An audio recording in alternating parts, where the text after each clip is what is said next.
Sup, chat? Happy Mushoku Mondays, everybody. Welcome back to yet another trek from Mushoku Tensei Jobless Reincarnation novel series. Today we are on Tales from the Six-Faced World. Jobless Oblige. Yes, we're jumping into the nitty-gritty stuff. We had a little bit of a break last week. We had a little foodie chapter, banana food. That was a lot of fun. I think people enjoyed it. That's great, but it's time to get back into the juicy stuff. You know, not just teasing things like he did that entire segment of stories. It was all these little teases, but we don't want to get anything, just little teases. Oh yeah, by the way, Lucy, big surprise. I'm still mad about that. It's like of all of banana food that it irritated me was the fact that, oh, they're getting married. Thanks. some side chapter. Somebody made a good point. Maybe it was like put there so that we get the same feeling that Rudius did, where it's like, oh, they're getting married. Nobody told me. Yeah, we're all feeling the same thing as Rudius, but it was a lot of fun. It was a little fun little segment there. I'm not big in the foodie stuff, but at the same time, it was just a good little perspective from Nanahoshi, just giving that little time leaping things there. Could have done a lot more with it, but it was fine. But now we're going to get into the juicy stuff. I'm guessing. There's a lot of people excited about Jobless Oblige, so I'm hoping it's good. So all of you hyping this up, all of you saying, get into Jobless Oblige, stop doing all this other stuff, do this one. It better have good stuff in it. Same with ODT. If ODT doesn't blow my mind, I'm banning everybody that won't shut up about it. You're all banned. I'm going to get out of here. Anyways, that all said, hey chat. Welcome to Premiere. Thank you guys so much for dropping by. Hope you guys enjoy the rest of this Mushoku Monday. Hope you guys have a great rest of your week. We're going into Christmas, so Merry Christmas to everybody that celebrates Christmas. I hope you guys have a lot of fun with your families and friends. And if you're not going to be visiting anybody, just know that you are special and that somebody out there cares for you. Thank you guys so much for spending your time during this Christmas week to be here with me. And again, do we have another Mushoku Monday before New Year's? Yes, we do. So we'll have one before next New Year's. But yes.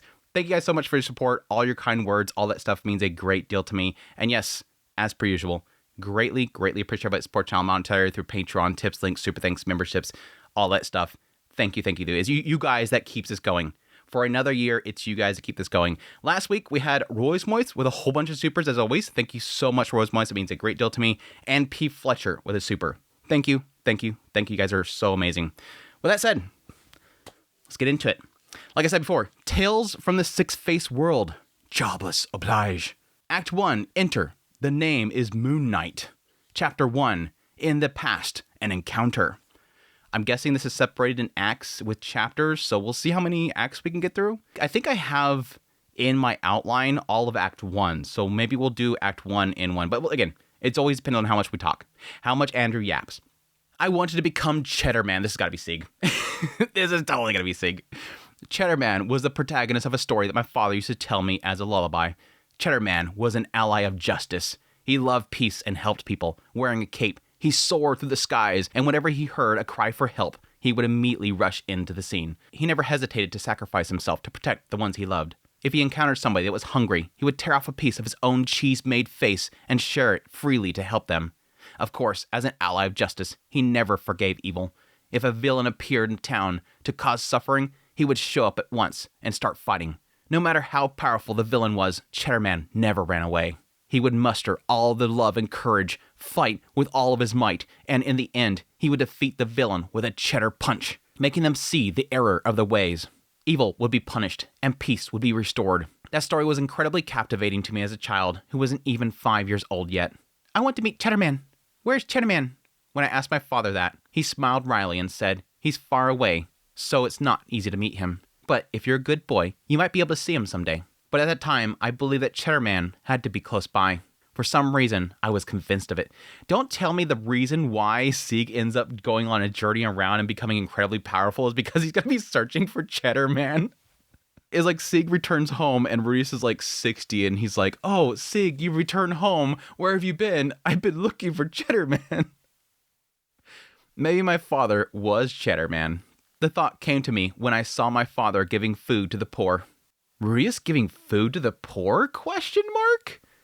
I don't think I've ever really... Has he ever implied that he's like a humanitarian? I'm so hungry, I haven't eaten anything for a whole day. A beastfolk woman clung to my father's leg, begging for food. My father shared his food with her. He gave her meat and cheese. That's gotta be Persenna. It's gotta be Persenna. It's Persenna, watch. That's why I became certain my father was Cheddar Man. Yeah, it's funny because I don't think they've ever really gotten to Rudius being like a humanitarian. Like, even when it came to Julie, there was a lot of confliction there. He didn't like the scene, and he wanted to give Julie some sort of release because it seemed like she wanted it.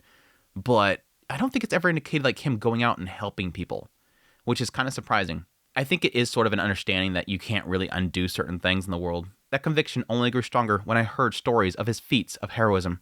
The one who told me it was his father's friend, someone who had once been his enemy. Alex not his friend. It's going to be Alex not his friend. It was a tale of the time he fought my father. It was a battle where the fate of the nation hung in the balance. A fierce war. Famous warriors from all over gathered, fought, and died. In the final phase of the battle, my father's friend fought against him, and in the end, he was defeated and surrendered to my father's forces. As he told the story, he said, "I was wrong back then. I was the villain, and your father was justice. But I was overwhelmingly stronger, and he had no chance of winning. Yet, my father fought. He didn't run away. To protect those he loved, he summoned his courage and fought, and he won with a punch." It was actually multiple punches. Hearing that, my young self thought, "There's no doubt about it. My father is Chairman, an ally of justice. He became my idol. I wanted to be an ally of justice too." This is interesting because this sort of is another confirmation of something that it's been getting into for a while. And it talked about it in Nanahoshi Gourmet. In the banana food chapters, it got into it once again, the idea that in the Grey Rat household, despite everybody thinking that Rudius is such the nicest guy and he's such a good man, in the house, he's feared. Like, there is a sense that he is a very strict father. And it's always like this whole thing of like, where do they get this from? Where do the kids get this from? And yeah, technically, from each of their perspectives, we get a sense that they each view Rudius differently. Most of them view him as, yes, scary. But there's only a few of them that seem to like him. Yes, Chris is like massively all over him. Just wants Dad's attention, loves him so much. Whenever they're separated, she's upset. And then you had individuals like Lucy trying to get his attention. Otis basically straightens up and corrects himself and speaks very formally to Father because he's afraid of Father, but he wants his father to actually punish him. Lada seems very kind of in her own world. I don't necessarily get a sense from her. Same with Lily. Don't really get a sense from her. Seems like she's in her own little world, seemingly perfectly fine with manipulating him to get something that she wants. But Sieg is interesting because Sieg, yeah, I think because of his interaction with Alec, I would assume that he would suddenly respect his father and think he's the greatest person ever. And more importantly, see him as a hero. Because you can respect and fear at the same time, but a hero in a lot of cases, yeah, you can have fear of a hero, but hero in a lot of cases that you want to be like them. You idolize them. They are great. They can't do wrong. They're a hero. Heroes don't do wrong. They always protect people. They always do good things. So Sieg, I think it did talk about in Nanahoshi chapters as well. Sieg didn't fear him. Sieg was different. I think it was Sieg and Chris that they were saying was different. I might be wrong there. I knew Chris was one of them because she just adores her father. I wanted to protect peace, just like Cheddarman. But how could I become one? When I asked my father's friend, he told me, "You could become one through effort. Train your body and learn swordsmanship and magic." Hearing those words, I asked him to teach me swordsmanship. It wasn't as if my father or mothers refused to teach me swordsmanship or magic, but I wanted to secretly become strong and then suddenly appear at a crucial moment to surprise them. And my father's friend was a perfect teacher. After all, he was none other than the leader of the North God style, one of the three great sword styles, the North God Kalman. At first, he was reluctant. He said he was still inexperienced as a teacher, but in the end, thanks to recommendation by my father's superior, he agreed to teach me. Yeah, and this was probably be all the stuff that was in Redundancy 2, question mark? I think this is the whole scene in Redundancy 2. At this moment, when he asked for permission, Alec's back was covered in little stickies. Thanks to Lada. Thus, my father's friend became my master. As I learned the sword from my master, I was also taught the principles of being an ally of justice. Apparently, my master had once aspired to be an ally of justice himself, so he taught me many things. Alec had a very skewed perspective of it. His whole thing was just about, like, kill this thing and everybody will praise you. It wasn't, like, about, like... It was the whole thing in the Beggar Continent. He was killing the thing because that's what worked for the Kalman before him. They all thought he was a hero because he killed this big thing, but they didn't realize that was because that thing was terrorizing them. The one he was killing was going nowhere near the town. Again, that goes in that whole thing where instead of you actually saving lives and people being grateful for saving lives, they're going to praise you because you're really strong. That's not a hero.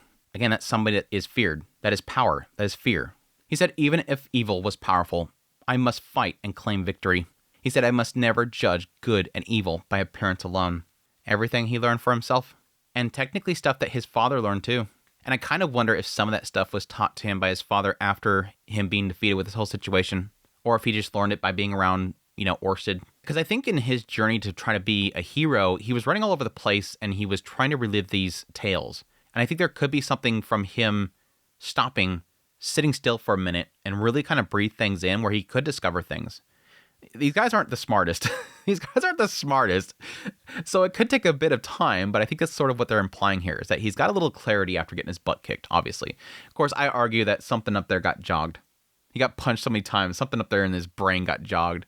There were many other lessons, but those 3 stuck out with me the most. Following those teachings, I worked hard to become an ally of justice, even after enrolling in Renoa Magic University at the age of 7. At school, I joined the student council and took down villains on campus.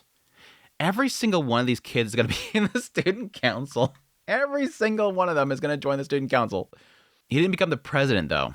There were unruly former adventurers and children of powerful nobles, but none of them could best me. Whenever they caused trouble, I would appear and force justice. Evil never fully disappeared from the school, but as an ally of justice, I earned a respectable position from my peers. I made many friends, was popular with the girls, and even the teachers acknowledged me. But my second older sister just looked at me and snorted. "See, you're such an idiot."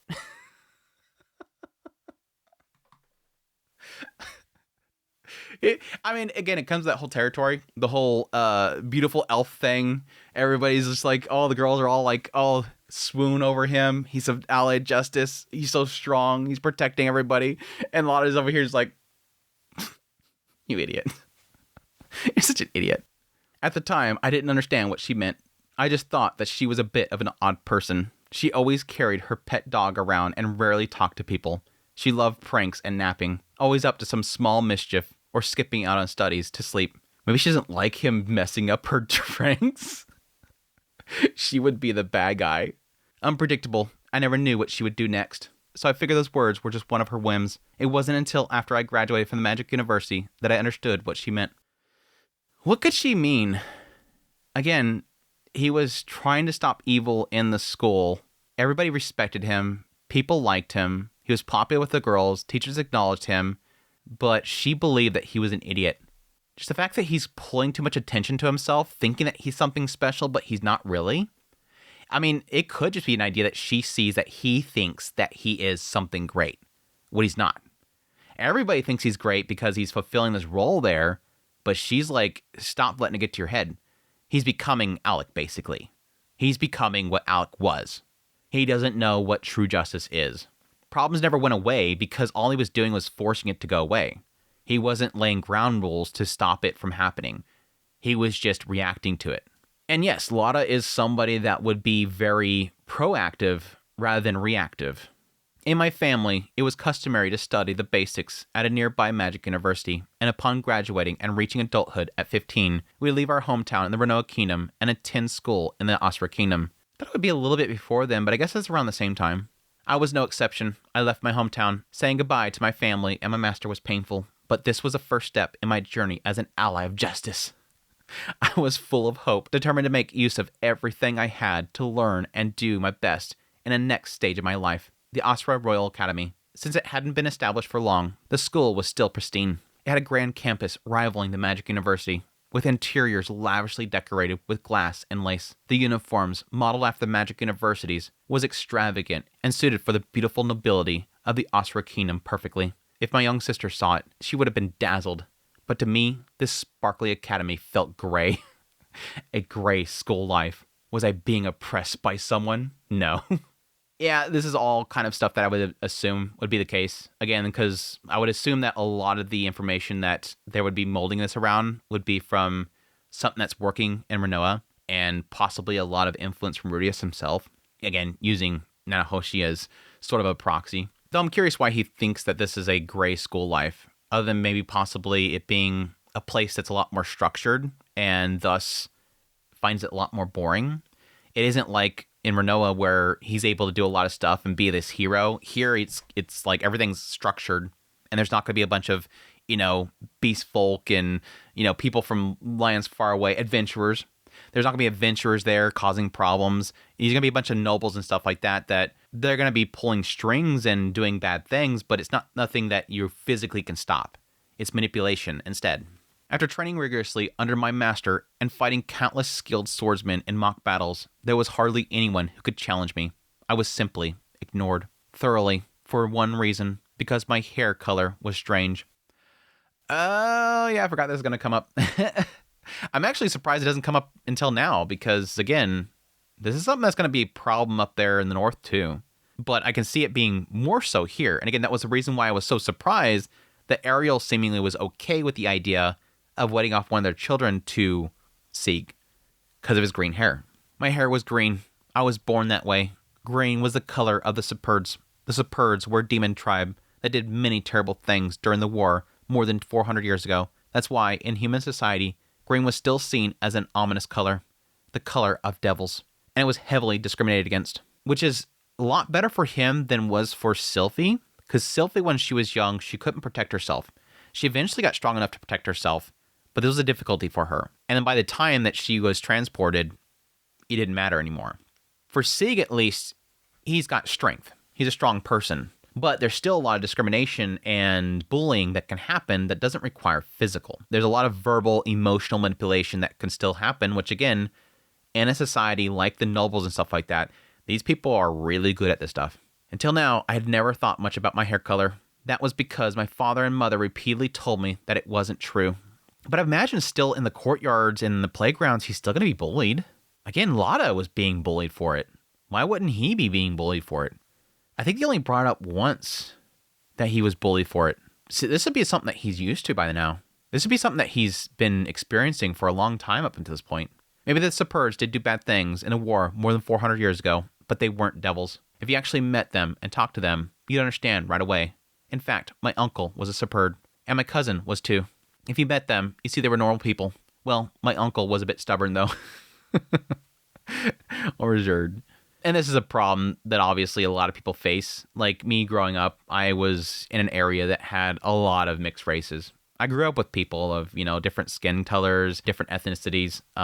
So by the time I went to locations that may have been more to one race, it was like one of those things of like, it just seems like it's so normal there. And now it's like, you're going to have to explain things to people. Culture shocks are definitely a thing.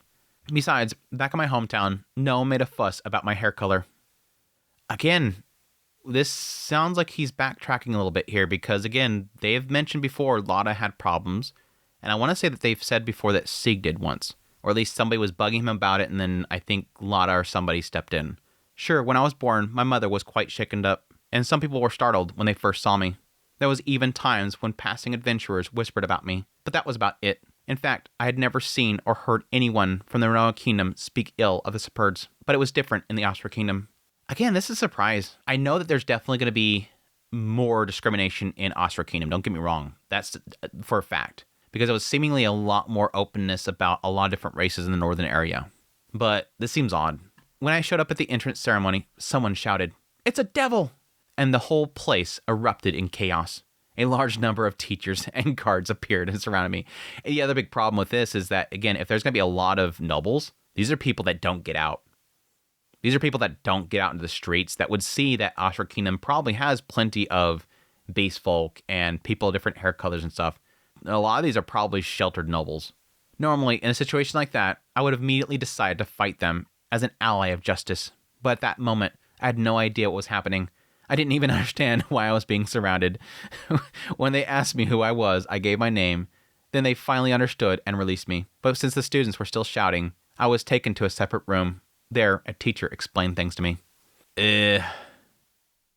Definitely feels like Refugion's sort of paralleling the idea of societies and different races. Definitely feels nasty. And this is the sucky thing for the teachers and the faculty that would be involved in this. It's like, you can't fix this. It's not like they can just stand in front of the class and say, this is going to be a normal thing, you have to get over it. People are still going to be panicked. Again, Edis was one of our first examples of this. These kids are raised with these stories about the Separds. The devils that will come take you if you do anything naughty.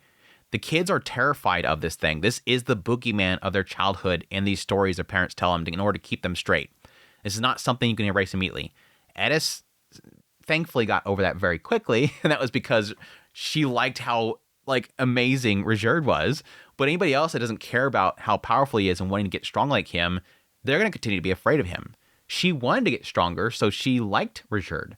The Asuran Kingdom was a human society, and so the legend that the Superds were devils still remained strong. Of course, I wasn't a Superd. My uncle was, but we were related by blood, and my hair was simply a genetic mutation. I explained that, but it didn't seem to matter whether I was actually a Superd or not. The problem was that I looked like one. And this sucks because you can almost say, why don't you just tell them the truth? But that's even worse. And it's interesting because I don't think they ever have actually... Yeah, they're not confirming that he knows that his mother had that hair color. I would assume at some point they would mention that.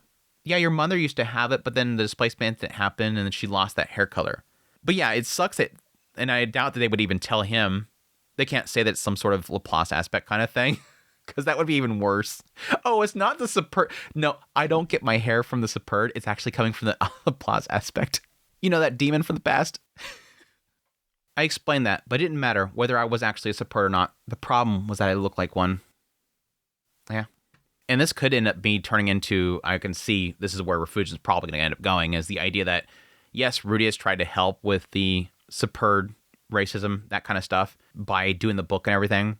He can probably have thousands of times more impact if he becomes this hero that he wants to become, and everybody see that, you know, Sig is such a hero, and he has green hair too, so maybe these Superd aren't actually bad. It will get rid of that discrimination for the hair color simply itself. After that, the entrance ceremony proceeded without issues, but I was isolated. No one spoke to me, and whenever I tried to talk to someone, they ignored me. Even so, I decided to act as an ally of justice. If I did that, surely they would come to understand. They would realize that my hair didn't matter and that I was a good person. This is starting to hurt. This is starting to hurt. That's how it had been in my previous school. So, this time should be the same. With that belief in my heart, I helped a timid-looking boy. And it's not going to blow up in his face. I know where you're going with this, Refugian. With that belief in my heart, I tried to help a timid-looking boy who was being beaten by multiple students behind the school building. But even after I saved him, he wouldn't speak to me. Yeah, I knew that was coming. Looking back now, he probably knew that talking to me would only make him get bullied even more. But back then, I couldn't understand why. Yeah, in that moment, it's like, oh, I helped him. Oh, he should be happy, right? No, he doesn't seem happy. He's trying to get away from me. Wait, am I worse than what he was going through? But again, at least he acknowledges it now, looking back. Yeah, they were only beating me up because I stepped in line. Now they're going to beat me up because I'm around you. And again, even if you saved his life, it doesn't get rid of the fact that he's still afraid of you. That's the sucky thing. He's still afraid of you. Again, that's the hair color of fear. That's the hair color of danger. Even so, I continued striving to be an ally of justice. If I kept going, my efforts would surely bear fruit. That's what my master had taught me. But the next day, an upperclassman came. He explained that he was the next head of one of the most powerful noble families in the school. Then he lectured me on how some of the students I had beaten up belonged to some of the most influential noble families in the Ashra Kingdom. After all that, he arrogantly said, "You should be grateful to your father. If your father weren't on good terms with Her Majesty, someone like you with that hair color would have been thrown out. Be grateful to my father." Ugh. This sucks. This kind of reminds me of a lot of stories about people that basically mixed race adoptions. This is literally that story, that idea of like, Sieg is the other race, the Superd, the green-haired, that has been adopted into Rui's family, where none of them have that green hair, and now they're being sent off to school, and they love that child so much, but now that they're in a different society, everybody sees them as this other race, and they're discriminating against them. And even though this person is a good child, this child has done nothing wrong, because of the discrimination of that culture. Now their actions are now seen as wrong, but then people sort of give them this pass, and people get mad at them for that pass. And eventually their actions, even though they are good, start to reflect negatively upon their parents who, again, love them and brought them into a safe and comfortable environment. Now they're, obviously not in such a comfortable state because they've moved on to another academy. But now, even though the child is doing good deeds, because of how that discrimination is happening, it's now making them afraid because it's now reflecting negatively upon their parents. The parents have done nothing wrong. They've done nothing wrong. But society deems that different race wrong. Those words became sharp thorns that pierced. Be grateful to my father.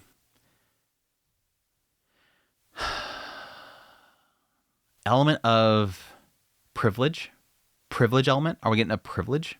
Those words became sharp thorns that pierced deep into my heart. My father was truly a great man. He's Cheddar Man. And now I'm the bad guy? Question mark? He was the close aide of the dragon god Orsted, one of the 7 great powers, with his base in the magic city of Shiraya. It wouldn't be an exaggeration to call him a top executive. As an executive, he commanded his own mercenary group, the Rudo Mercenary Corps. By the way, I like that translation so much better. I hate Rudo Quag. I like Rudo Mercenary Corps. It's so much easier to read. Ruquag. It was a massive organization with branches not just in Renoa Kingdom, but in all kingdoms all over the world. Which, yes, makes you wonder why everything falls apart here soon. On top of that, he had a personal connection with the king of the Ostra Kingdom, the largest nation in the world. Apparently, they had even attended the same school in the past. And that wasn't all. He was an old friend of the Magic University's principal. Besides being the chairman of the Rudo Mercenary Corps that managed the city, he was the best friend of the head of the major trading company. He had connections with influential people in various kingdoms. And it wasn't just connections. He was also an incredibly skilled magician. He had developed a set of powerful armors called the Magic Armors, and using the Demon Eye to see a few seconds in the future, he moved at high speeds and could control 2 powerful spells at the same time. He was strong enough to kill a dragon in a single blow. Even my master, the head of the Northgard style, acknowledged his strength. Because of all this, my father was considered one of the most powerful figures in the magic city of Shiraya, and I was his son. The upperclassman's words forced me to realize that fact once again. At the same time, memories of my days in Renoa Kingdom resurfaced. Is this where it's going to connect to Lada finally? The fact that father was a hero and look at the incredible stuff that he did. And I'm acting like I'm a hero. And now this guy has basically reminded me, oh yeah, I've been acting like a hero. I'm just a child. Back when I acted like an ally of justice, punching people when needed, no one ever said anything. Everyone treated me with respect. Of course they did. Or a realization about how he's handling things with violence when he shouldn't be. Oh, wow. Yeah, is this upperclass... Yeah, I can see where this is going. Is this upperclassman actually wrong? You punched a bunch of people. You resolved the situation by attacking people. You're not an ally of justice. You're just violent. Back when I acted like an ally of justice, punching people when needed, no one ever said anything. Everyone treated me with respect. Of course they did. In the magic city of Shiraya, as a son of my father... who would dare complain? Of course, they would stop when I, acting all high and mighty, declared myself an ally of justice and told them to cut it out. Not because I was right. Yep, a lot of thought he was an idiot. But because if they defied me, they didn't know what my father might do. Even if my father had no intention of doing anything, it didn't matter. Just the fact that I was his son was enough. The sharp thorn lodged in my heart made me realize that I had been nothing more than a fool, throwing my weight around under the protection of my father's influence. But my father's influence didn't reach the Ostra Royal Academy. At least, not as much as it did in the magic city of Shiraya. No one here was afraid of me. They knew my father was a powerful figure, but they considered their own families more important, so they had no problem voicing their complaints. Yeah, this is always an interesting element about influence and fear, is that I think a lot of people judge threats based on how close they are to them. That you can have this sense that there is this looming threat. This one nation has this incredibly powerful weapon, and you're very afraid of that weapon ever going off, but you never really think about it because it's not an immediate threat. It's not until suddenly it gets closer and closer to you that you suddenly realize it. Until that moment happens, you're more worried about your immediate threats. Who's outside my window? Who's down the street? That kind of stuff. And so, yeah, this makes a lot of sense that even though Rudius is the right hand of the dragon god Orsted, if somebody came by and handed somebody a letter that said, I am the dragon god Orsted, and they look up at them and they get that feeling of the curse, they'll drop to their knees. But until then, somebody saying somebody works for that person, okay. I think Rudius dealt with that a lot. There was some people that, yes, he would drop that name and that would kind of make them bend, but it wasn't necessarily that they suddenly groveled because that threat's not immediately there. So I can see this. Yeah, his influence is strong, But because it's not an immediate threat, what's around them is the more immediate threat. No one around here was afraid of me. They knew my father was a powerful figure, but they considered their own families more important, so they had no problems voicing their complaints. For the most trivial reason, just my hair color, they collectively decided to ignore me. Maybe because the Asuran Royal Academy had many children of high-ranking nobles, but perhaps even the students at the Renoa Magic University would even done the same if my father had been just an ordinary merchant or something. Yeah, and again, that was probably what Lada's seen. You're getting drunk off your father's power. You're basically a lot of what these nobles are doing, basically. Hey, when you go over to this Asura Royal Academy, take note of how those kids act. That's what you're doing over here with your fists as well. Interesting. Very interesting. Which again goes to what I was saying earlier, is the idea that you would think that some of these kids, probably through their parents, knowing how close Ariel is to Rudius. Again, a lot of people are trying to break those two up. And again, that was the whole idea of why she wanted to have one of her kids marry Sieg. She's wanting to make a bond there in order to quiet a lot of these nobles. But you would think that some of these high-ranking nobles would want to get in chummy with Sieg, because that gets them chummy with Rudius, which gets them chummy with Ariel. That and the fact that I'm surprised that they don't have Ariel making moves on him now. Because obviously we know that the whole thing with Otis doesn't happen. Why wouldn't she now be pursuing Sieg? Or at least meddling in with that. Having Luke or somebody meddle in with him. They might get into it in a minute. I was never an ally of justice. I was just a stupid brat pretending to be one while basking in my father's influence. That was reality. Even if that was the truth, I still thought I hadn't forgotten my sense of justice. No matter how many misunderstandings or delusions I had, justice itself hadn't turned into something evil. But now, I finally understood what my older sister meant when she said, "Sieg, you're an idiot." And once I understood, it became difficult to keep acting the way I had before. Well, thankfully he didn't have Alec brain. At least he didn't have Alec brain. He's able to pivot very quickly. Good job, Sieg. You're not your master. That day, I gave up on being an ally of justice, and so my gray school life began. The gray school life continued for several months. No one spoke to me, and I didn't speak to anyone either. Of course, I wasn't playing hero anymore. If the people he saved ignored him, even Cheddarman would probably have found it difficult to continue being an ally of justice. My older brother, who had been enrolled ahead of me, came to check on me a few times, but that didn't change anything. I was alone, and gradually, I stopped attending classes. I guess that makes sense time-wise? So yeah, I guess Ariel's probably still pursuing him. That's my earlier question. Yeah, technically Otis is only 2 years older, so I guess he's probably still at the school, so that explains that. Yeah, Ariel's still chasing him. Ariel's still chasing him. If Sieg's 15 right now, Otis is probably 17. I was alone, and gradually, I stopped attending classes. Not because the classes were boring. The lectures on cultural differences between Asura and Renoa were interesting, and subjects like mathematics, economics, and nobility studies were more advanced than those in the Magic University. But for me, those subjects didn't really matter, and I had lost the will to learn. Yeah, it's not a very comfortable environment, and why would you want to learn a lot of this crap about people that are rejecting you? Skipping classes and lying in the school's backyard, staring at the sky, felt like a better use of my time. The rule at home was that I attended the school for 3 years. But honestly, I thought I would drop out halfway through. No friends, no motivation to learn. What was the point in attending a school like that? And again, this is like a teenager's perspective. Obviously, the point is to learn. And it's hard to have that motivation if the environment that you're in is not comfortable. And a lot of comfort that gives you in a school environment is friends. People that you learn with. Maybe if I had talked to somebody about it, I could have found some kind of answer. Like my brother, for example. But the shock of having everything I had worked for and aimed for completely denied was too great. And I didn't even feel like seeking advice from anyone.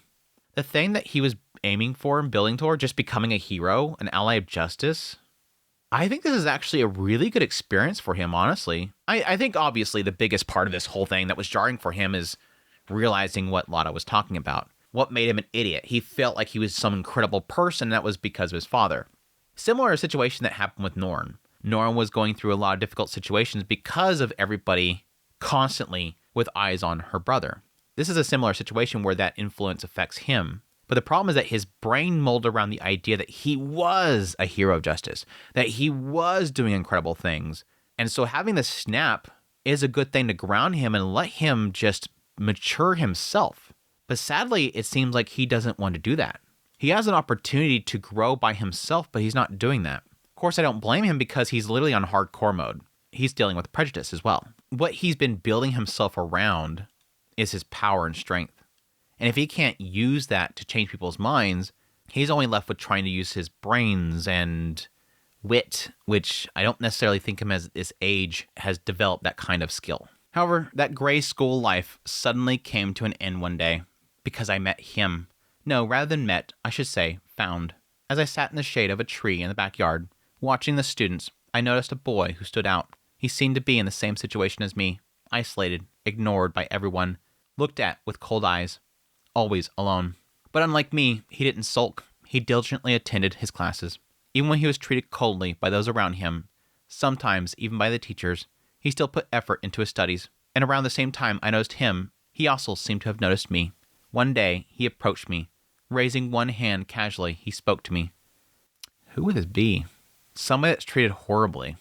I don't know who it is, so I can't give it a voice. Hey, not going to classes? Up close, he had a very distinctive appearance. Perhaps he had the blood of dwarves. He was short, broad-shouldered, and solidly built. Though he had a sturdy frame at first, he might have looked chubby. This isn't Pax's son, is it? Why would he be like a dwarf, though? I mean, Pax was short. It's got to be Pax. I bet it's Pax, because they haven't specified that he has like a color that would make people discriminate against him. But being the son of Pax would be that like nastiness that people would treat him. They would know, oh, that's the son of Pax. But how old would he be at this point? I guess that would be around the same age, right? He'd be around this age at this point, wouldn't he? I would have to go look at when that was. But his most distinctive figure wasn't his physique. Want to go together? I'm looking for a study partner.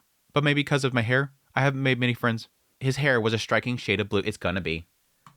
It's gonna be him. What was his name? Was it Pax? I forgot what he named him. I forgot his name. His hair was a striking shade of blue. A different color from mine. But in this school, it was just as noticeable. Enough to make him ignored and mistreated as I was. Nice to meet you. When I silently stood up, he took this as an agreement and extended his hand. Without thinking much, I shook it. I'm Pax. Called it. I actually called it for once. Because again, I was trying to think of somebody that would be around that age that would be mistreated like everybody else. And it wasn't getting into the hair yet, but they did mention chubby and short. And like Pax. That's the only one I can think of. Pre-read, right? Pre-read. I'm Pax. How are you? Now I want to get my Pax voice again. See, I want to know the voice so I can set the voice. Now we're going to use Pax voice. I'm Pax. And you? Pax voice is back. I'm Pax. And you? Seek. And that's how I became friends with him. Pax. My gosh, what a trip. What a trip. Chapter 2, currently unemployed. Zeke, the voice called out. It was a voice I heard every day. How long are you going to sleep? Wake up. I sat up and looked out the window to see the sun was already high in the sky. Looking in the opposite direction of the window, I saw my white-haired mother standing with her hands on her hips, glaring at me. Hurry up and eat. I can't clean up until you do. Yeah. Obeying my mother's words, I left the room without even changing my clothes. I'm going to clean your room while you're out. Okay. I casually answered my mother as I walked down the hallway and descended the stairs. Good morning. Good morning. In the dining room was Red Mama. When she saw me, she glared sharply. Hurry up and eat. Yes. On my seat was a basket covered with a cloth. When I removed the cloth, there was a regular breakfast laid out. Bread, soup, and salad. Of course, it was already cold. I ate my meal while being stared at by Red Mama. It wasn't that I minded cold food, but eating while being glared at was a little uncomfortable. So what are you doing for the day? Nothing. At least look for a job. Red Mama, I've told you many times, I'm proud of my current way of life. As I said that, I could see her mood worsen rapidly. Red Mama was quite terrifying. When we did something wrong as children, she would catch us and spank us until our butts were bright red. Since I had become an adult, that kind of thing had lessened, but I still felt intimidated by her. So we're already jumping forward. So that first chapter was like, here's him going to another school, facing discrimination, losing that sense of like being this warrior of justice, and then having finally met somebody, Pax, that he can at least interact with. And then we jump forward. Now he's back at home and he's jobless. And I'm assuming eventually going to find that desire to become a great adventurer that has a big name for himself. Pax comes by one day and says, "Hey man, long time no see, we need your help. It's time to become a hero." Super crazy theory that came in my head. Pax comes, says, "Hey, I need your help. I want to reclaim my kingdom, the kingdom that my father once led." And then he takes Sieg and they go on a campaign to take down the current rulership of Sharon. And that causes a conflict with Yasser Kingdom. And then that's what's going to start this whole crazy war in the south that the ogre kingdom has to come eventually take over. What's there to be proud of? Pride is pride. I'm living a very dignified life right now. It doesn't seem that way to me at all. That's because you only know one side of me, Red Mama. Red Mama isn't very good at arguing. She rarely wins when it comes to verbal disputes. But when it comes to swordsmanship, there are few people in the world that could beat her. So when she can't find the words to argue back, she resorts to punching. That's why she's nicknamed the Mad Dog. But she doesn't hit her family. Unless I do something really bad, she won't hit me. Instead, she just purses her lips and glares in silence like this, which is equally dangerous. And I would find that to be equally as terrifying. I hurriedly finished my breakfast, as if to escape her gaze. I never intended to make her upset. "Thank you for the meal. If you have nothing to do, at least deliver Roxy's lunch." She forgot it again. Roxy never changed. When I looked over, I saw a square lunch box placed on the corner of the table. Blue Mama forgot her lunch again. If you're not doing any real work today, at least do this much. Understand? Yes, understand. After clearing my dishes, I grabbed the lunch box and tried to escape from the dining room. "Ah, Sieg, you're going to deliver her lunch? Thank you." As I was about to leave the dining room, my white-haired mother came in. "If you're going out, make sure to change clothes, okay? Got it. And brush your teeth, too." I know. I returned to my room, fleeing from white-haired mother's words. Jeez. I ignored the sigh I heard from behind. Is Sieg becoming a little rebel? He's becoming a little shut-in rebel. Mom and Dad and Red Papa and Red Papa and White Mama, they don't understand. I'm actually a really good person that has a lot of future ahead of me. He's become a little shut-in like that. They don't realize that I'm actually the house security system. Even though it already has one in Red Mama. Red Mama's already the house security system. They don't need another one. For those who don't know, that's a typical joke for NEETs. Is that they're a house security system. You need me around because I always watch for people to break in. Criticizing me. I got an important job. I'm actually very important online. I moderate a very important forum. My name's Sieg. Sieghart, Saladin, Grey Rat. Everyone calls me Sieg. I'm the second son of the Grey Rat family, who live in the magic city of Shariah in the kingdom of Ornoa. I'm the fourth of 6 siblings. I have 2 older sisters, 1 older brother, and 2 younger sisters. My occupation is unemployed. I don't help with my father's work like my brother. I'm not married like my eldest sister. I haven't even started any research like my second older sister. I haven't gotten a job with a trading company like my first youngest sister.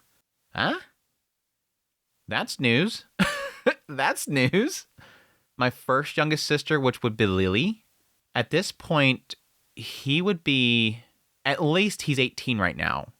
And that would mean that she is at least 15. So I guess that technically checks. And I'm guessing right now Lotta is doing some sort of big research, ? I'm not attending any school like my youngest sister. Yeah, at this point I would imagine that Chris is probably still... Well, Chris is the same age as Lily. So Lily has got a job and Chris apparently is still in school. Which again makes sense if Chris could be going off to, Ostra Kingdom and Lily and maybe just went and got a job or dropped out early. And Lily's a genius and so she's already graduated early. After graduating from school, I've just been idling around without working. But I don't feel any dissatisfaction or anxiety about my current situation. Rather, I take pride in being unemployed. People are always bound by obligations. Money, fame, glory. To attain those things, people bend themselves, smile when they don't want to, overlook evil, and abandon the weak. But the unemployed don't have to do that. That's because the unemployed receive no compensation or reward. They don't bend themselves. They smile only when they want to. They condemn evil, and they help the weak. Only the unemployed can live that way. Being unemployed is a noble way of life. That's why I don't have a job. This feels off. Yeah, so this makes sense in a sense. Don't get me wrong, because yeah, he had this mindset that he was this hero of justice. He was doing great things, and then he goes to this other school, and then he faces both discrimination and no, again, boost from his father that he didn't realize that he had before. He goes from his father basically boosting him up, him being drunk off of his father's influence, to a situation where both that influence is gone, and people don't like him because of his hair color. A lot of people fear him, a lot of people hate him. And yeah, a lot of people jealous of him at the same time. You can see that as well. So he lost that desire to be a hero. He thought that was what he wanted to do. Now he's realized that's not there anymore. And then he got to learn and meet how people manipulate each other. He went through probably the same thing that Paul did. He got to see the true nature of all these nobles and people manipulating each other and society itself being full of toxic people. And so in going back home, what does he have? If I do things here and I think that I'm a hero, it's just because of my father. I'm always in the shadow of my father, similar to Alec. I'm always in the shadow of my father. What's the point even trying? I'm never going to be powerful like father. At the same time, I understand how people are manipulated. And whenever I see a smile, I know that's a smile that's manipulated. But that leading to this mindset, this part feels weird. I know what Refugian's doing. I think he's obviously drawing a comparison to Rudius as a shut-in. This is the mind of an unemployed shut-in NEET in Tokyo. That everybody is molding to society. Now, I'm not going to do that. No, I won't manipulate my smile for people. That's the noble way of life of being unemployed. This feels like a mindset of a Tokyo NEET. The way that he's talking in his mind now feels like a Tokyo NEET, not a boy in the Renoan Kingdom. Working means receiving compensation. Whether it's an adventurer, craftsman, or merchant, that doesn't change. Receiving compensation means becoming bound by obligations. I'm not saying it's bad to live bound by obligations, but it's not noble. Ever since I became unemployed, I never once demanded compensation. But don't misunderstand. Though I don't receive compensation, I never refuse a request for help. Helping others without reward. That is the noble unemployed life I advocate. I get it, but no. Well, the problem that he has right here is that he feels like when I'm doing things, it's noble. When I come back home, I'm a noble person. It's good to not be bound by obligations and not to only do things for compensation, but there is a necessity for compensation because it facilitates you moving forward.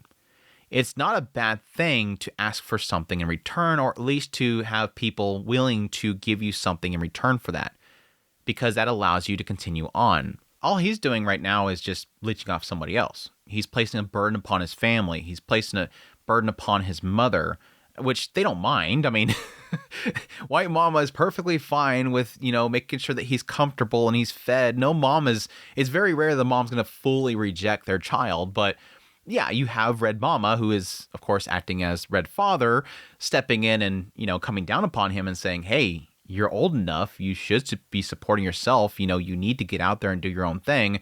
Yeah, this is sort of an oddity world here in the idea that, White Mama's going to be around for a long time. Blue Mama's going to be around for a long time. But typically, the parents want to push them out to be self-sufficient because they're not going to be around forever. But you should be able to support yourself, and to act all high and noble on this, high horse saying everybody else asks for compensation. It's hypocrisy. They ask for compensation because they don't have White Mama to feed them. They don't have Red Mama to support them. They don't have Papa that's making money for him to be able to live off of. That's the big difference there. It's okay to ask for compensation because that helps you continue to be the hero you want to be, which at this point, again, I don't think he wants to be a hero anymore.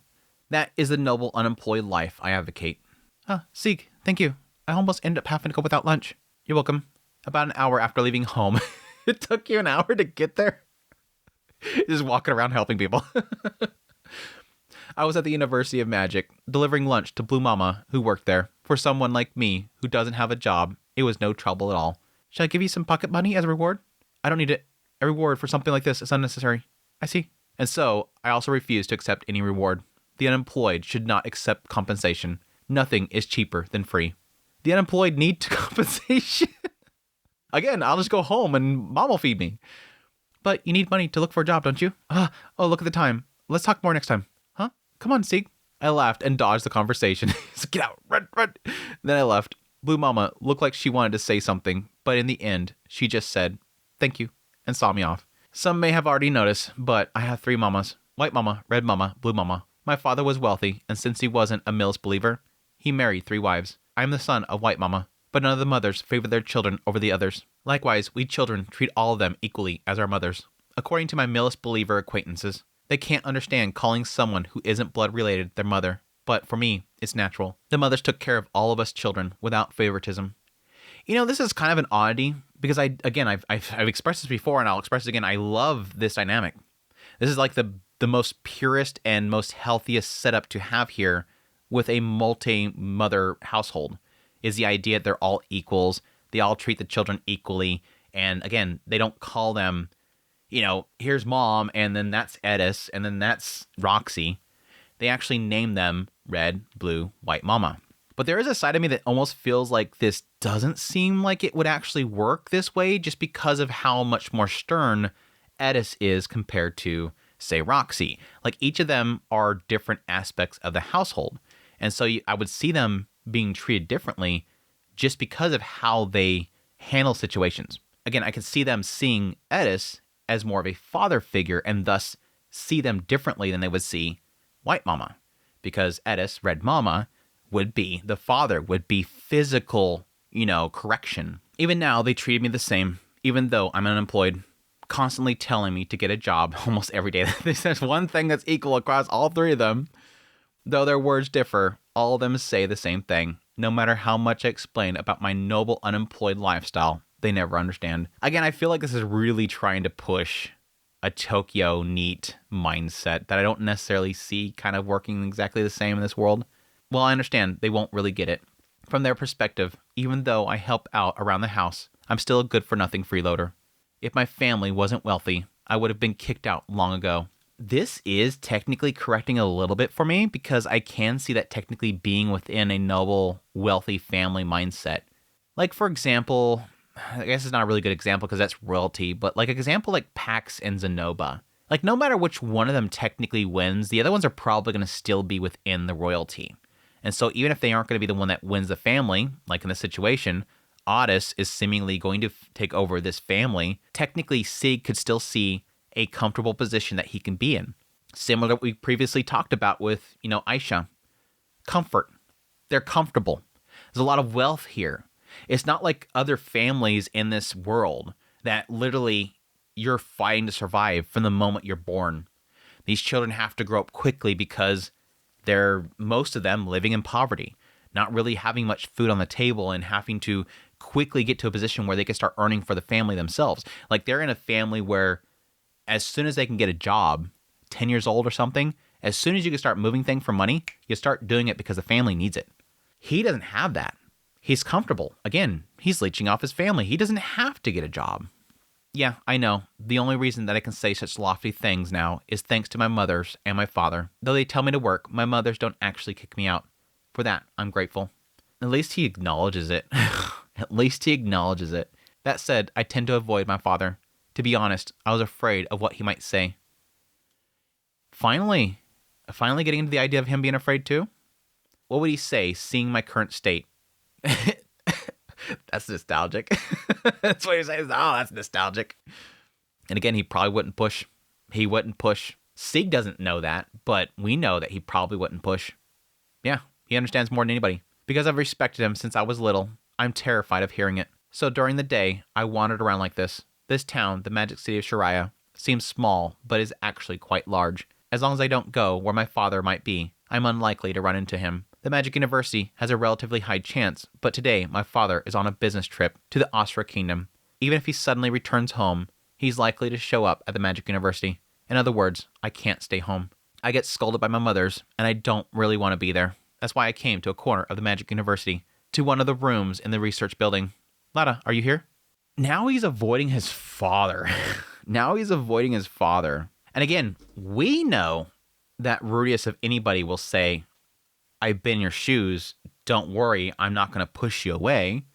Sig doesn't know that. Sig doesn't know his previous life. Without even knocking, I open the door to find a cluttered room. Lada's got that Nanahoshi lifestyle. I bet this is the same room that Nanahoshi had. There were random bits of junk scattered around, along with piles of paper. Most of the papers had magic circles drawn on them. I stepped carefully into the room to avoid stepping on any paper. Then, from the back of the room, a huge dog sluggishly appeared. A large dog, nearly 3 meters tall. This is my second older sister. She turned into a dog? She turned into a dog? Lada Grey Rat. She was human until adulthood, but after completing the Beast Folk's coming-of-age ritual, she became hairy. What? Woof. That was a lie. Okay. Like, what? Nice one, Refugio. And I'm like, where are we going with this? This has got to be Leo, but what are we doing right now? Wait, what? Nice one, Refugio. Nice one. All of your stupid they died fake outs. You finally got me with one. That was a lie. This is our pet Leo. He always follows my sister and protects her. He's both her guardian and her protector, and also the biggest victim of my free-spirited, whimsical sister. Is Lana in the back? Leo nodded, and I looked into an adjacent room. Inside, with a strange lived-in smell, was a bed. On top of it, a girl was sleeping. A girl with blue hair, looking about 14 years old. Being the daughter of my blue-haired mama, a demon, she looked about 14, but had long since passed 20. By the way, she's single. Thanks. Appreciate it. She was sleeping, nearly naked, wearing nothing but panties and a shirt, scratching near her belly button. She slept sprawled out, snoring loudly. She had absolutely no sex appeal. Sure. Though I'm sure there were people who liked this sort of thing. No wonder she's single. I quietly closed the door to the bedroom and returned to the laboratory. I sat in the only chair there, a plush chair, custom made like something a royalty would use in private. I picked up one of the scattered papers nearby. It had a magic circle drawn on it, probably a summoning type magic circle. After graduating from the Osram Royal Academy, my sister became a researcher in the Renoa Magic University. Her research focused on summoning magic and fate divination magic. Fate divination magic? Huh? Summoning magic involved calling magical beasts from far away or other worlds, or creating artificial life forms. Yeah, we know all that stuff already. Fate divination magic is used to foresee future events or judge the outcomes of choices. I don't know exactly what kind of research she's doing with them, though. I mean, I can totally see her trying to...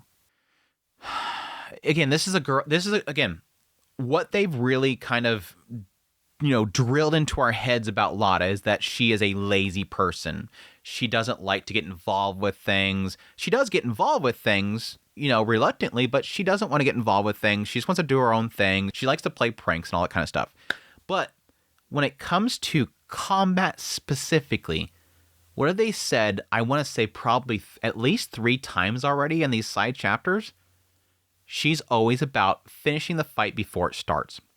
If you fought her, really, the fight would never start because she'd find some way to overcome you before you even got there. Say if you said, hey, let's have a duel tomorrow morning, you don't wake up that morning. That's Lada. So I can see her knowing that she has this responsibility upon her, that there's something coming up that she'd want to figure out a way of foreseeing how it's going to unfold and stop it before it gets there. Fate divination magic is used to foresee future events or judge the outcomes of choices. So she can possibly figure out how we get to the point where I'm going to be needed and figure out how, based on choices, how to stop it or at least overcome it easier. It can also be a thing that she sees this as being something that will be useful for Orsted or something, because what is Orsted's whole thing?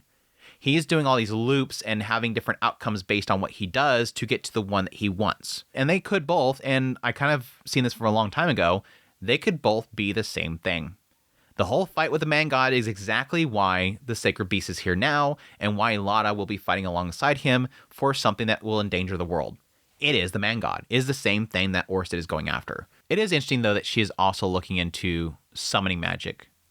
I don't necessarily see that being something that she's doing in order to help Nanahoshi. It could end up helping Nanahoshi, but I could see her definitely be essentially trying to build up an army similar to what, Petagus is doing. Trying to build up these whole bunch of minions that will fight alongside her or whatever. Again, so that she doesn't have to. But all that said, I do have to kind of consider that we're beyond the actual ritual for the Beast Folk, which sucks, by the way. Once again, thank you, Refugio, that we're completely skipping that crap. It's like all this stuff that they've been talking about for the longest time, and we're just skipping past it. We're literally skipping past it. So there's so many cool moments that it doesn't seem like it wants to get into. At any rate, My sister spends most of her days sleeping. She lives a lazy life, eating and sleeping off the university's research grants. It's not noble, but I suppose she's kind of similar to me. She's one of the few people who understands my noble unemployed philosophy. Still, seems like she's doing quite a bit of research here during her free time. She's living off of them, but every now and then she does something. There was more papers than the last time I came. There was also notes written down with various theories on them. Maybe she just sleeps during the day and works at night. Oof. I was looking at the papers. Leo came over and rested his head on my lap. Leo had been the dog who'd been in our home since as long as I could remember. Apparently, my father summoned him as a guardian beast to protect us. He was supposed to protect all of us siblings, but now he had become my sister's personal bodyguard. It seemed my sister was special to Leo. I mean, he just brought up the whole beast folk ceremony thing. I would assume that he knows what's going on with Leo and her. Eh? When I petted Leo's head, he licked my hand in return. Leo clearly favors my sister, but it wasn't like he disliked the rest of us. Maybe he also worried about me being unemployed. Are you worried about me too? Not really. A voice suddenly responded. Of course, it wasn't Leo who had spoken. When I looked up, my sister was coming out of the bedroom. As always, she only wore a shirt and panties, far from a ladylike look. It's not nice to enter a maiden's room without permission, you know? I did knock, though. Well, that's fine. Leo. When she beckoned, Leo left my side and moved to curl up at her feet. My sister plopped herself on top of curled up Leo like he was a couch. What'd you come here for? Tickle time. I see. Then feel free to stay as long as you like. Following her cue, I sank deeper in the chair. Maybe because I disturbed her nap, she looked a little sleepy. The chair was so comfortable, I felt like dozing off myself. Sig, you're still doing that, huh? That? Chitterman. Well, yeah. My sister always found whatever I tried to hide. Secrets didn't stay hidden for long around her. She had a knack for finding things. How long are you going to keep it up? Who knows, really? But even when she found out that I was hiding something, she never tattled on me. She didn't even threaten me with it. Well, yeah, she's got to keep all this stuff. She's got to keep all this stuff hidden away and reserved until she needs to strike. Again, when you challenge her to a duel, she will unleash the power. But yeah, I don't really see many of the kids being like tattletales. I can see Chris doing it. Just to get like a little bit of favor from Papa, but I don't really see them being tattletales. Especially not Lada. Like, she doesn't care. Like, whatever. Like, me going and have to tell on you is just going to be bothersome for me. She didn't even threaten me with it. That's why I was comfortable being around her. Probably the fact that she runs around in her underwear, too. While I was thinking that, she silently picked up a crystal ball that had been lying around nearby. It looked like a simple crystal ball, but it had an intricate magical circle embedded in it for fate divination magic. My father had bought it for her without saying a word, but I recall it being a custom-made item that costed a fortune. The fact that such a thing was lying around in the corner of the room made me shiver a bit. She sat cross-legged, hugging the crystal ball, and absentmindedly stroked it with sleepy eyes. From the outside, it looks like some shady ritual. but what she was actually doing was channeling mana into the crystal ball to manipulate and observe something. I didn't know what exactly she was looking at, though. So this is something that's normal in this world. I don't remember them ever bringing up fate divination magic. This seems like this... Am I crazy here? I think this is the first time they've ever brought up fate divination magic. But yet, this is a custom-made thing that costed a fortune. I guess she could have had it built, and he paid for it. Huh. See, what? Papa's coming back today. Huh? But his visit trip is supposed to last for 3 more days. Fate divination magic is basically fortune-telling. Nowadays, it's considered a bit shady, but it's a traditional branch of magic that's been around since ancient wars between humans and demons. News to me, I don't remember them talking about it. Back then, every major country had at least one fate divination magician. Now, technically, with the story of Otis that was brought up in Redundancies, it did talk about the idea of there being a fortune teller that Otis had talked to that would eventually lead to him seeking out all the dragon folk, essentially. Now, though, it's fallen out of fashion because, apart from a few charismatic fortune tellers, most practitioners could only foresee trivial or irrelevant futures. Even so, they try to divine the future from whatever they could see, but the accuracy rate is said to be about 20% at best. In short, most fate divination magicians are shady types who channel magic into crystal and speak in cryptic tones to get people to believe in vague predictions that are likely to be wrong. I mean, that's typically a lot of fortune tellers. Here, let me see your hand. Here's this very broad and generic statement that 97% of people in the entire world would go, oh, that's obviously talking about this. It's a generic statement that anybody could perceive as affecting them. That's typically how they work. There used to be one in every country, often divining the fate of the country, but over time their numbers dwindled, and now hardly anyone studies it anymore. According to our history teacher, the development of other magics and magical tools made the unreliable fate divination magic obsolete. Again, that would probably be why we haven't heard about it until now. That was probably why we haven't heard until but now. You could still study at the Magic University, but until my sister took the class, there hadn't been any students for a long time. To be honest, I think it's pretty shady too. But my quirky and whimsical sister majored in it anyways. Maybe she has a goal, or maybe she doesn't. Knowing her, there probably isn't one. Again, I think she's trying to find the most easiest way to overcome what she is destined to have to do. This is something I have to do. Let's figure out the best way of doing it without being much effort. I saw White Mama picking out lingerie, so probably Papa's coming home. Maybe his work ended early. She's not exactly a charismatic fortune teller either, but maybe thanks to her expensive magic tool, she never sees nothing at least. Still, the odds of seeing exactly what she wanted to see were low in fortune telling. In those cases, the practitioner has to combine the images they saw together with information and reason their way to the answer. My sister is pretty good at it, and she's often right. Maybe it helps that she has no pride. Because Mother was happily picking out underwear, that means Father is coming home today. A normal fate divination magician would never say something like that, even under torture. I see. She's looking at Ponzu. They're taught to deliver their readings as cryptically as possible. If another magician had done the reading, they'd probably say something like, amid deep mountains, a giant plays with snow. When the giant hurls the snow towards the dwarf shall hurriedly return to their homeland. Apparently, there are reasons for that kind of phrasing. I think it's to make it seem like it's difficult and worth the value. They're having to look at something very difficult to read. But if more people just said what they saw, like my sister does, maybe fate divination magic wouldn't have such a shady reputation.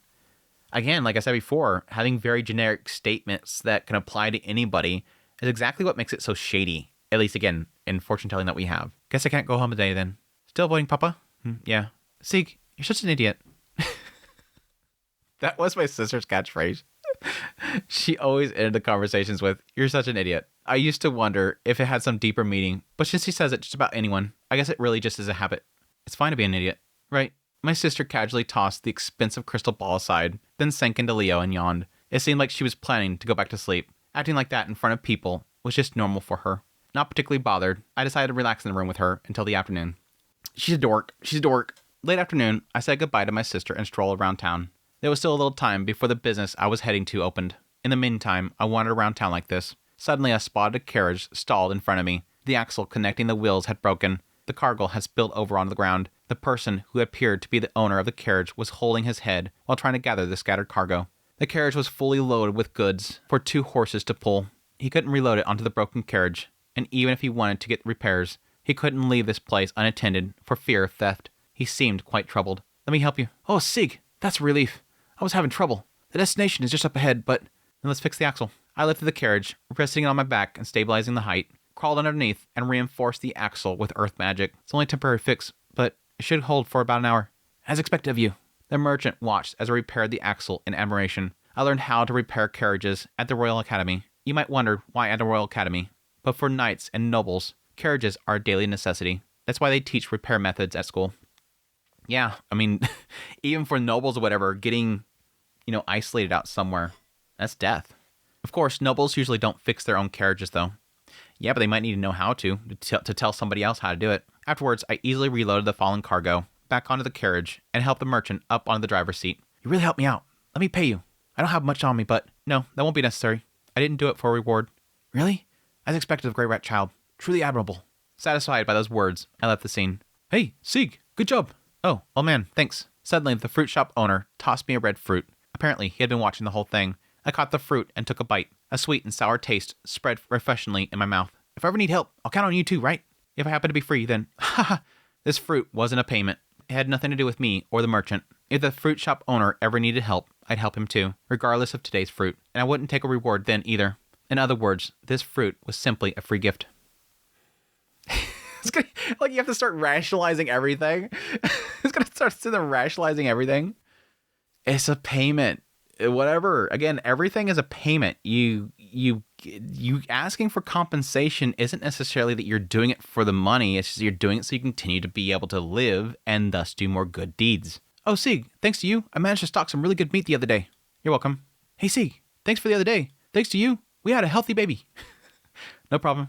I was just passing by at the right time. Sieg, we're playing hide and seek. Want to join? Not today. Make sure you get home before dark. As I walked around the town, all sorts of people called out to me. The butcher who had trouble with his supplies, the guard whose wife went into sudden labor on the streets, and neighborhood brats. All good people. Thinking that, I continued to wander to kill time. And the sun set. I headed for my destination. The Drunken Goblin. It was a tavern in the least conspicuous part of the town. The drinks weren't particularly good, and the food was average. Still, thanks to the dark and quiet atmosphere, it attracted customers, all of whom preferred the dark and quiet. Everyone had scars on their cheeks or shins. Upon entering the tavern, I immediately spotted a familiar face. A short, bald man named Georges. I'm guessing it's Georges? I've never actually had to read the name Georges before. I'm guessing Georges. I sat down in front of him. Yo, Georges, how's business? Sakes, today's been good. Made plenty of money. He earns his daily wage doing day labor at a market. You could call him a small-time crook. He piles up minor offenses, but hasn't done anything evil enough to call him a villain. If I labeled him a villain, then I'd have to wipe out every brat in this town. He's always doing well, always earning plenty of pocket money, and happily drinking his booze. Yet oddly enough, he never seems to get any wealthier. Probably the type who doesn't hold on to money overnight. Sounds familiar. Sounds like somebody else. Sieg, today's been good. I made plenty of money. Georges, got any interesting stories? Interesting? The usual kind? Yeah, the usual kind. Georges is an informant. He sells information that he gathers from the market here in the tavern, and sometimes he picks up other information here. Well, it's a little dangerous, though. A little dangerous, no problem. Recently, some weird drugs have been circulating around here. Drugs? You sniff it, you feel floaty like you're going to heaven. Narcotics. The devil's drugs that drives people to ruin. My father had been extremely careful to keep that kind of stuff from circulating in town. Where? I don't know where the dealers are, but I heard manager of Lazy Store has been sneaking off to empty warehouse at night. Also heard that he's flashing a lot of money lately. It's not proof, so it doesn't make him guilty, but it's highly likely the manager of the Lazy Store is somehow involved. Where's the warehouse? I don't know the exact spot, but Lazy Store doesn't own many warehouses. If you're talking about usually deserted ones, then Georges gave me a probable location. I'd passed near it several times during the day. Even during the day, that warehouse district was sparsely populated. At night, it would be practically deserted. Thanks. No problem. Actually, I had something I wanted to ask you too. Mind if I do? What is it? You've got a sister named Lotta, right? Yeah, I do. Georges is a generous guy, and he never tries to take money from me. Instead, he asks me all sorts of questions, and I answer them. It's not about payment. Even if I didn't tell him anything, Georges would probably still share information with me. And same goes for me. And neither of us would say anything we don't want to say. In other words, it's just small talk. I heard she doesn't come out of her lab. Is she doing something dangerous in there?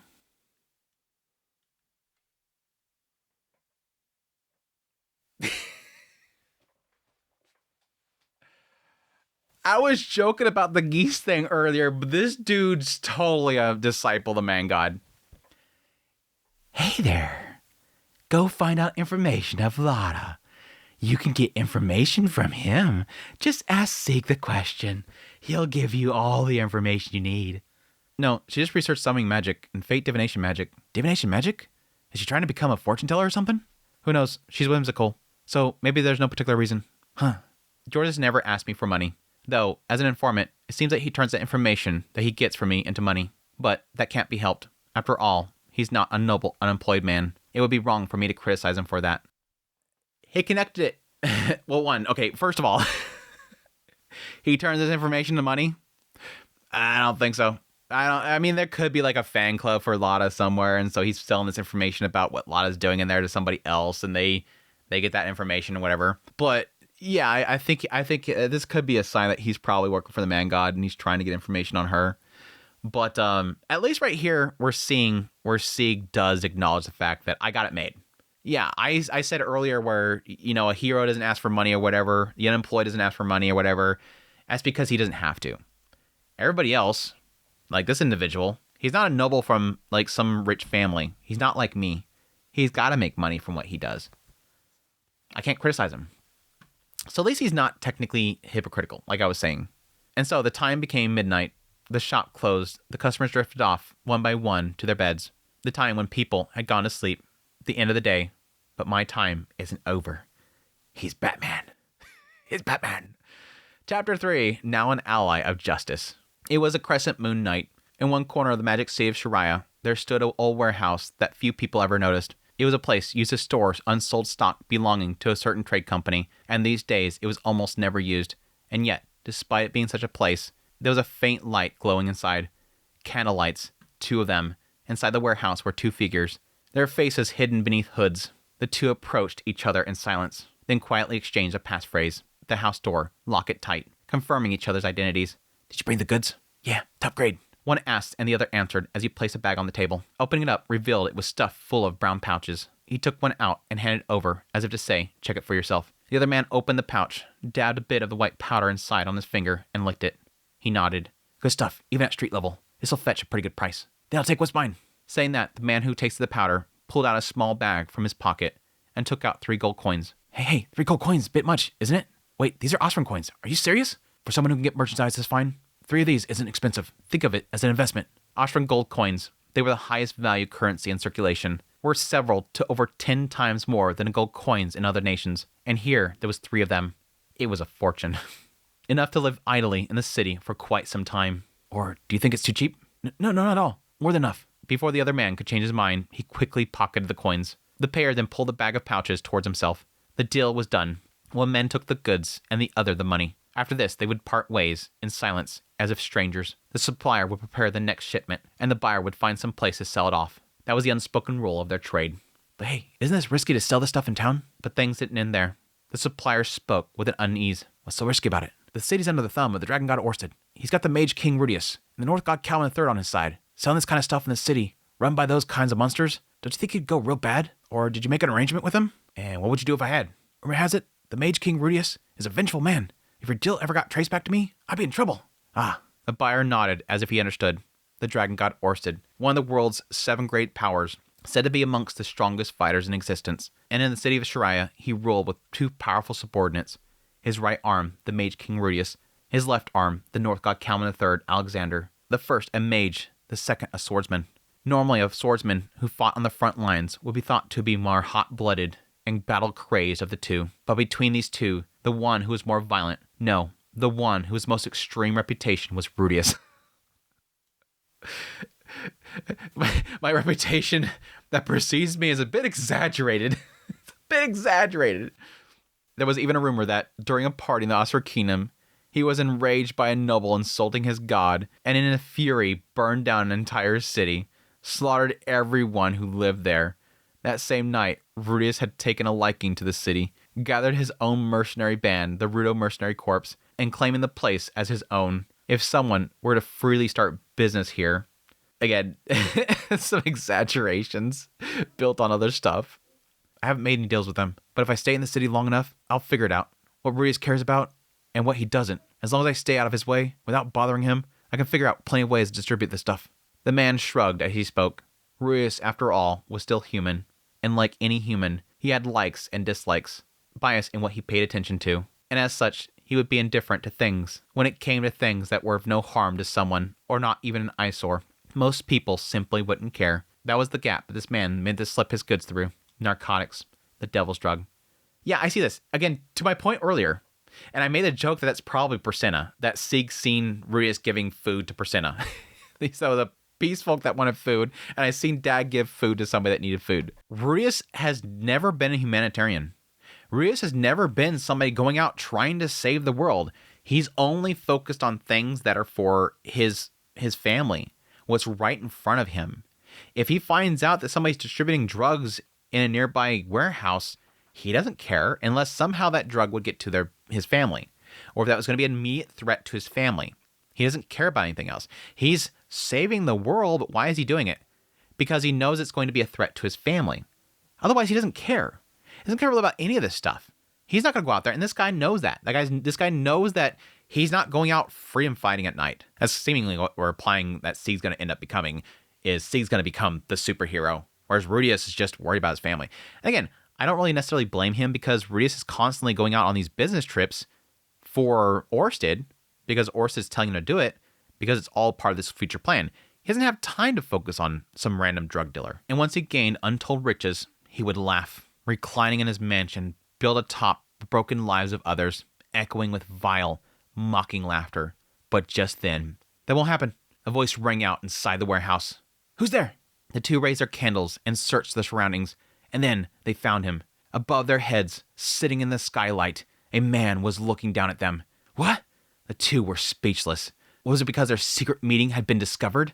No, it's because a man silhouetted against the moon was wearing an eerie helmet. A full-face helmet covered his entire face, but the rest of his body was lightly armored, creating a strange impression that only the helmet was floating in the air. Who are you? Me? I am the Knight of the Silver Moon, shining in the dark night, the helmeted man declared with what sounded like a trace of delight. The ally of justice, Moon Knight, at your service. I'm Batman. Me? I'm Batman. Cheddarman. I'm surprised he didn't call himself Cheddarman. At that name, the two of them exchanged glances. Then, in a calmer voice this time, they asked the same question again. Who are you?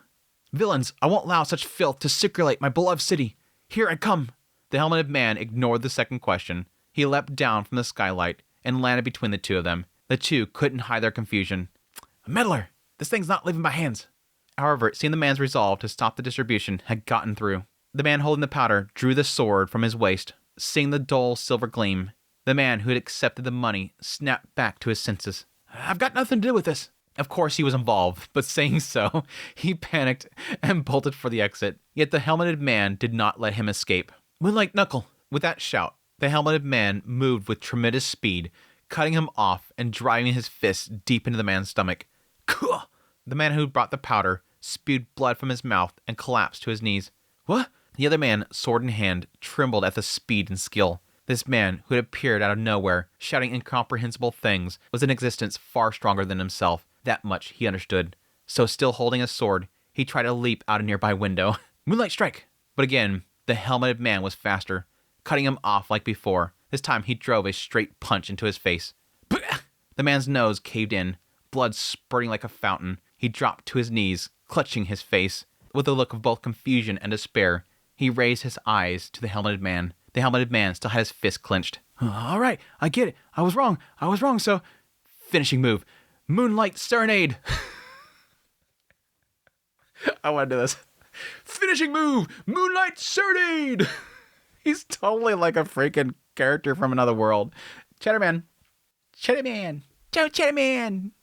A devastating uppercut smashed into the man's jaw. His body bent backwards, and he was blown away, smashing with a thunderous noise into a pile of crates. Justice has been served! I want to re-record all the lines from in this segment. Justice has been served! So darky. Striking a pose, the helmeted man shouted this and froze for a few seconds. Then, as if confirming no sounds came from around him, he moved again. He headed towards the bag of white powder. Taking its contents, he slammed it against the ground. Such things only lead people to ruin. As he muttered, flames burst from his hand. The fire consumed the powder, reducing it to ash in an instant. No one was left moving. Evil was vanquished, and the root of its spread destroyed. Concluding this, the man shouted, "Hyah!" and leapt back out of the warehouse through the skylight. The masked man was running. Through the deserted town at midnight, he ran. With the moon at his back, he leapt from rooftop to rooftop. He sped forward at incredible pace. The man landed in a corner of the town. It was a small, vacant lot, created as the town expanded, a truly empty space.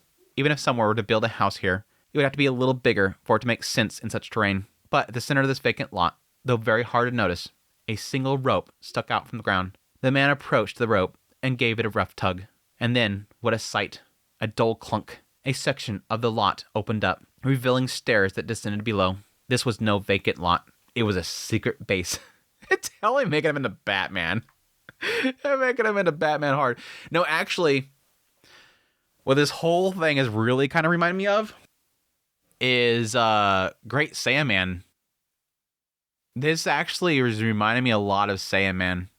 For those that remember Dragon Ball, I wonder if Refugin got a lot of inspiration for what he's doing with Sig right now from the Saiyaman arc of Dragon Ball. Now, granted, with Sieg, he's, again, facing discrimination. He wanted to be a hero. He faced discrimination that has sort of wakened him up quite a bit. But now he's moved back into his parents' home, and he's, off the side being the superhero character, not doing anything for money or anything like that. He's being Saiyaman. That's what Gohan did. Gohan became Saiyaman. He was protecting people, fighting crime, and all this kind of crap. The man looked around, and after confirming no one was watching, he stepped down into the open stairs and closed the entrance. The vacant lot once again appeared to be nothing more than a vacant lot. The man quietly descended the stairs. There were no lights along the dark staircase, but since he'd likely gone up and down the stairs many times, he reached the bottom without stumbling. There, he raised his index finger. A flame appeared at its tip, faintly illuminating the room. A table, a closet, sword, armor, magic tools, scrolls, preserved foods, drinking water. Simple, but without a doubt, the kind of interior worthy of being called a secret base. The man lit a candle by the entrance and walked towards the closet. Then he removed his helmet. What emerged was green hair. His face still retained some youthfulness, but he was certainly the age to be considered an adult man. Phew. Letting out a satisfied breath, the man opened the closet and began to change. Shedding the all-black outfit, the man changed into his clothes he had taken out from within. The man was no longer a suspicious figure.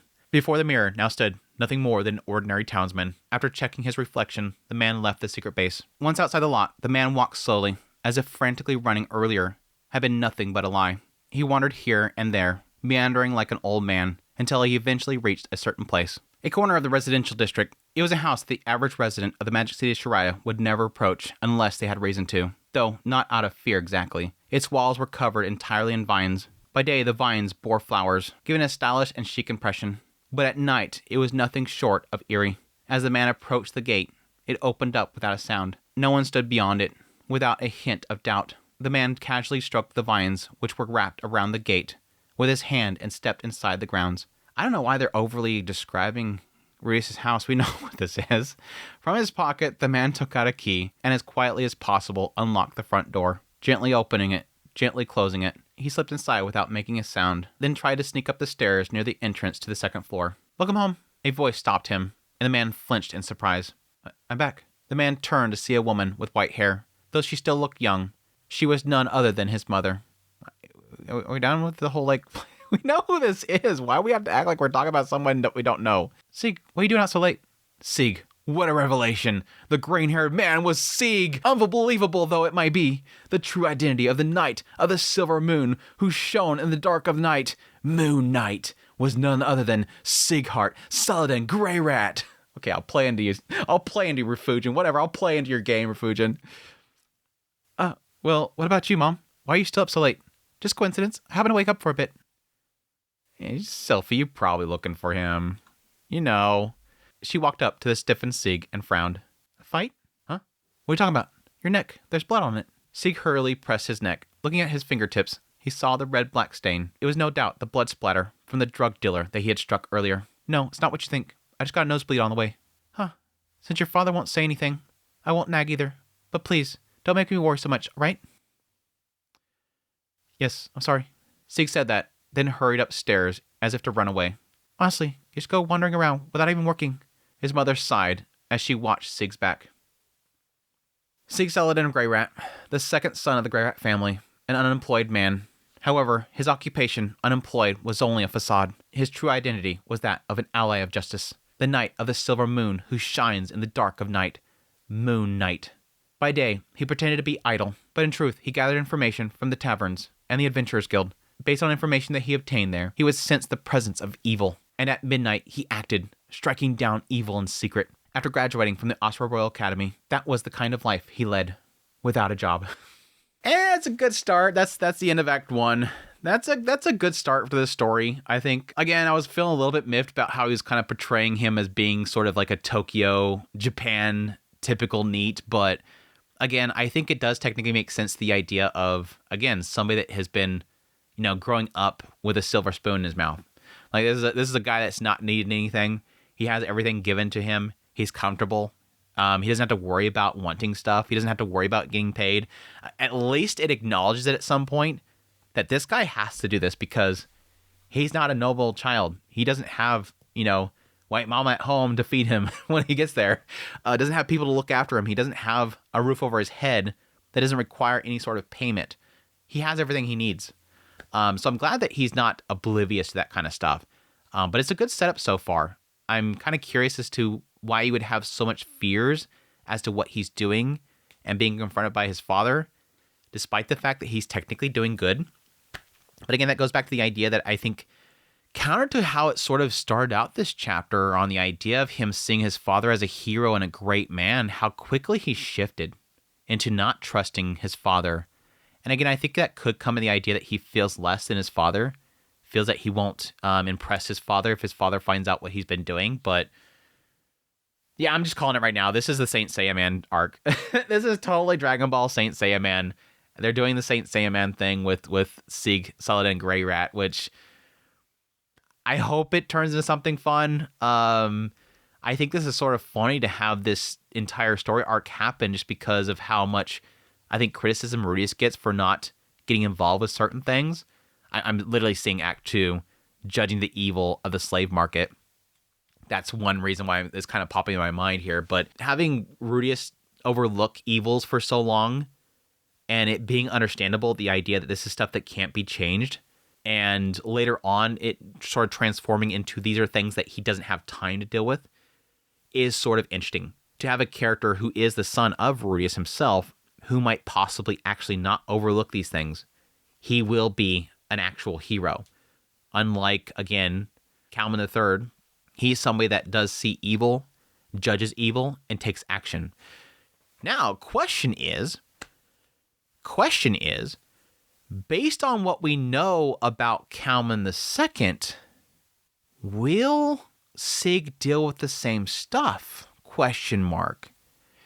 What they sort of talked about with Kalman II was that he was this person that was doing all these crazy feats, and he was seen as a hero. But what broke him? What made him eventually give it all up and pick up the staff?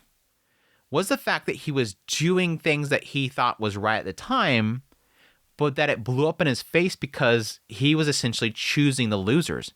He was choosing who the bad people were. He took down the evil king, but everybody hated him because they had stability. They were evil and they were controlling, but they were also stability. There was sort of this negativity of things that came from the actions that he took. I'm wondering if that might be something that Sieg runs into with this story, but we'll see. Anyways, that's Act 1 of Jobless Oblige. I'm gonna let that stupid joke go. I'm sorry. I'm never gonna let that stupid joke go. But I hope you guys enjoyed this Mushoku Monday. As always, thank you guys so much for dropping by for the premiere. Hope you guys enjoyed it. Getting some nitty gritty stuff right now, and I'm actually kind of getting excited. A little bit of snippet into Lada, which I like. Actually, so far, what this has kind of done has been great because, again, this is the play-by-play of a story of a character's life that I like. Whereas I felt like, especially like Redundancy 3, is like jumping forward too much, and I don't really get a sense of the character. This feels like it so far has done really good to develop Sieg's character. Yeah, it was quite a bit of a jump after he finished school. Like, it went from the beginning of school to now he's Batman, basically. He's an adult and he's Batman. But it's doing good so far. And again, getting a little bit of look into Lada has been great too. The whole divination thing. But I've been enjoying it so far. But anyways, hope you guys are enjoying it. Thanks, Jap, for dropping by. Hope you guys enjoyed it. And yes, thank you guys so much for your support, your kind words, all that stuff. It means a great deal. To make sure to hit the like button before you leave. That's greatly appreciated. It's a way that you can support the channel without actually having to pay or anything like that. But I greatly appreciate it. But it does support the channel monetarily through Patreon, tips, links, super thanks, memberships. Thank you, thank you, thank you. But until the next Mushoku Monday, y'all take care.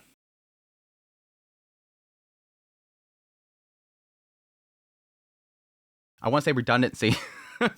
I've been doing redundancy for so long. I want to say redundancy. Acting like a superhero from another world. Shadowrun. Sig. The voice called out. It was a voice I heard every day. How long are you going to sleep? Wake up. I woke up. I sat up and looked out the window to see the sun was already high in the sky. Looking in the opposite direction of the window, I saw a white-haired... Oh, see the Pax's voice. Since it hadn't been established for long,